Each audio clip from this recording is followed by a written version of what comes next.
Hey guys, welcome to another op-ed here on PSVR without Parole. Listen, we need to have this conversation right now because honestly, I think it might be irrelevant in just a couple days.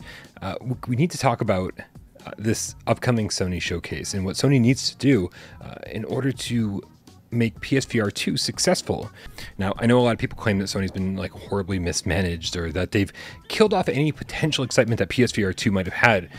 And I get that. I think I can kind of see how someone might feel that way. But I honestly don't think we've given them a fair chance.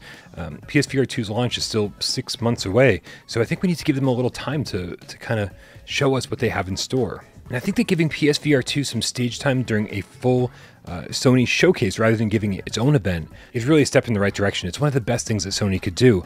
Sony showcases are some of the most viewed videos on YouTube, with the English version of last year's event getting 4 million views alone, not to mention all the additional views from, God, all the other regions, all the other languages, the co-streamers that streamed it on their channels, and of course all the other video game channels that covered the event. I'm sure that if you counted up all of those views, the number would be astronomical. What I'm trying to say here is that everybody's going to be paying attention to this event, which is really the perfect time to sell someone on something that they didn't even really know they wanted.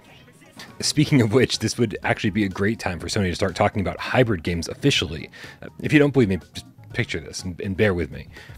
Sony's showing off a brand new third-person flat-screen game, and the crowd is absolutely loving it. Your character's running around the environment, takes cover behind some rocks or barrels or some nonsense, and then the game seamlessly switches over to a first-person VR mode, and suddenly everyone who's already interested in the game realizes there might be a better, more immersive way to play it.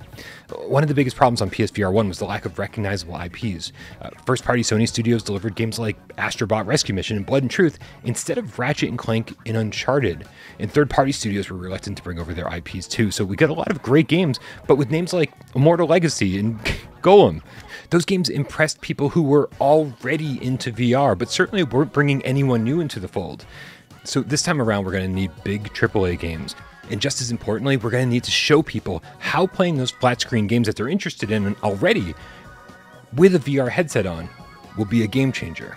Now, Sony's already shown off a few PSVR2 games during their June state of play, but if they can show off like 5 or 10 more PSVR2 games during the showcase and then close out the show by opening pre-orders with a price and release date, they'd not only be off to a good start and capitalize on holiday sales, but that would also leave the next 6 months open for all sorts of PSVR2 coverage, more game announcements, a reveal of all 20 plus launch titles, a Mark Cerny tech talk, deeper looks at previously announced games.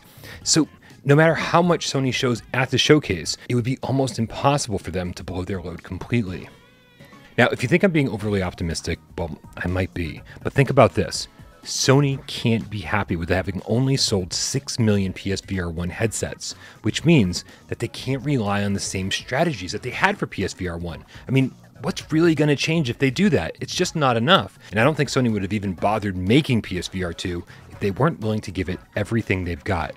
It's kind of do or die time for them.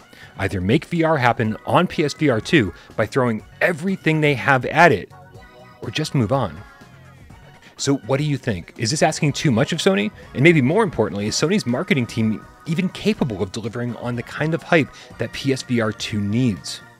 Let me know what you think and how this whole showcase thing's going to pan out in the comments below.